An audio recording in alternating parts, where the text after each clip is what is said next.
இது உமர் ரலியல்லாஹு அன்ஹு அவர்களோட வீரம் பேசும் கதை. இந்த உலகத்துல மனிதர்களை பயமூட்டும் ஷைத்தான் கூட உமர் ரலியல்லாஹு அன்ஹு அவர்களை கண்டா அந்த பக்கமே நிக்காம விரைந்தோடுவானா. ஆரம்ப காலத்துல மக்கால காபிர்களோட கூட்டத்துல பிறந்து வாழ்ந்த உமர் ரலியல்லாஹு அன்ஹு இஸ்லாத்தை எதிர்த்து நின்ற மிகப்பெரிய வீரர்கள்ல ஒருத்தர். இவர்களோட வீரம் எப்படிப்பட்டதுன்னா, முஹம்மது நபி ஸல்லல்லாஹு அலைஹி வஸல்லம் அவர்களை கொலை செய்யறதுக்காக முஸ்லிம்கள் வாழ்ற இடத்துக்குள்ளேயே அவரோட கையில வாளோட வந்து நிக்கிறாரு. பட் அவரோட சகோதரி சொன்ன பரிந்துரை காரணமா குர்ஆனை படிச்சு இஸ்லாத்தை ஏத்துக்கலாம் அப்படின்னு மனசு மாறி நபி ஸல்லல்லாஹு அலைஹி வஸல்லம் அவர்களை சந்திக்க போனப்போ முஸ்லிம்களோட முகம் வந்து பயத்துல நடுங்குது. அப்ப உமர் ரலியல்லாஹு அன்ஹு அவர்கள், நான் அல்லாஹ்வையும் அல்லாஹ்வுடைய தூதரையும் இந்த இஸ்லாத்தையும் ஏற்றுக்கொள்கிறேன் அப்படின்னு சொல்லி இஸ்லாத்தை தழுவுறாரு. இதை கேட்ட அடுத்த கணம் அங்கிருந்த சஹாபாக்கள் அல்லாஹு அக்பர் அப்படின்னு சொல்லி கத்துறாங்க. அதை தொடர்ந்து உமர் ரலியல்லாஹு அன்ஹு அவர்கள் நபி ஸல்லல்லாஹு அலைஹி வஸல்லம் அவர்கள் கிட்ட கேட்ட கேள்வி, இஸ்லாத்துல உங்களுக்கு அதிகபட்ச தொல்லை கொடுக்கக்கூடிய எதிரி யார் ரசூலல்லாஹ் அப்படின்னு சொல்லி கேட்க அங்கிருந்த சஹாபாக்களோட சத்தம் குறையுது. ஏன்னா உமர் ரலியல்லாஹு அன்ஹு அவர்கள் போருக்காகவே வீரமா பிறந்தவர். போர்க்களத்துல அவரை விட அவரோட சிந்தனையும் வாழும் வேகமாயிருக்கும். இப்படிப்பட்ட வேகத்தினாலையும் வீரத்தினாலையும் அபூபக்கர் ரலியல்லாஹு அன்ஹு அவர்களோட மரணத்துக்கு அப்புறமா கலீஃபாவா பொறுப்பேற்று 60 நாடுகளுக்கு ஒரே ஜனாதிபதியா இருந்திருக்காரு. இந்த மாதிரி ஒரு வேகமும் இந்த மாதிரி ஒரு வீரமும் கொண்ட அந்த இஸ்லாமிய பூமி தான் இன்னைக்கு அநியாயக்கார ஆட்சியாளர்கள் மத்தியில யூதர்களுக்கு பொம்மையா இருக்குது. இதை தொடர்ந்து இஸ்லாத்தோடையும் அல்லாஹ்வோடையும் அவ்வளோ நெருக்கமான மாதிரி உமர் அலி, அபூபக்கர் ரலியல்லாஹு அன்ஹு அவர்கள் முஹம்மது நபி ஸல்லல்லாஹு அலைஹி வஸல்லம் அப்படின்னு துணை பிரியாத நண்பர்களாக இணைகிறாங்க.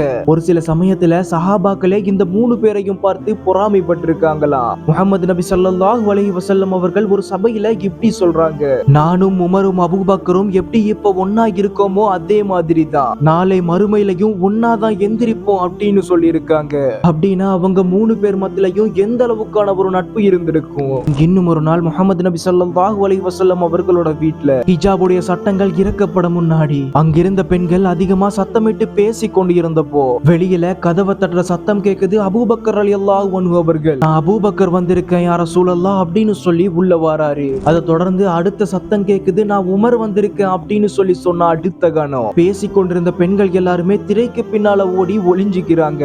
இதை பார்த்த ரசூலுல்லாஹி ஸல்லல்லாஹு அலைஹி வஸல்லம் அவர்கள் சிரித்தபடியே இருக்காங்க. உமர் ரலியல்லாஹு அன்ஹு அவர்கள், எதுக்காக சிரிக்கிறீங்க அப்படின்னு கேட்டப்போ உமர் அப்படிங்கிற பெயரை கேட்டப்போ பேசிக் கொண்டிருந்த பெண்கள் எல்லாரும் ஓடி ஒளிஞ்சிட்டாங்கன்னு சொல்ல, இறை தூதருக்கு இல்லாத பயம் எனக்கு எதுக்கு அப்படின்னு சொல்லி அந்த பெண்கள் இருக்க பக்கத்தை பார்த்து சத்தமிடுறாரு. திரைக்கு பின்னாடி இருந்து, உமரே நீங்க கடுமையானவர், கோபமானவர், அதனாலதான் இப்படி பயத்துல வந்து ஒளிந்து கொண்டோம் அப்படின்னு சொல்ல முஹம்மது நபி ஸல்லல்லாஹு அலைஹி வஸல்லம் அவர்கள் சொல்றாங்க, பெண்களே நீங்கள் பயப்படுறது என்ன, ஷைத்தானே உமரை கண்டால் பயப்படுவான் அப்படின்னு சொல்றாரு. அப்படின்னா உமர் ரலியல்லாஹு அன்ஹு அவர்களோட வீரமும் தைரியமும் ஈமானும் எப்படி இருந்திருக்கும் அப்படிங்கறத திங்க் பண்ணி பாருங்க.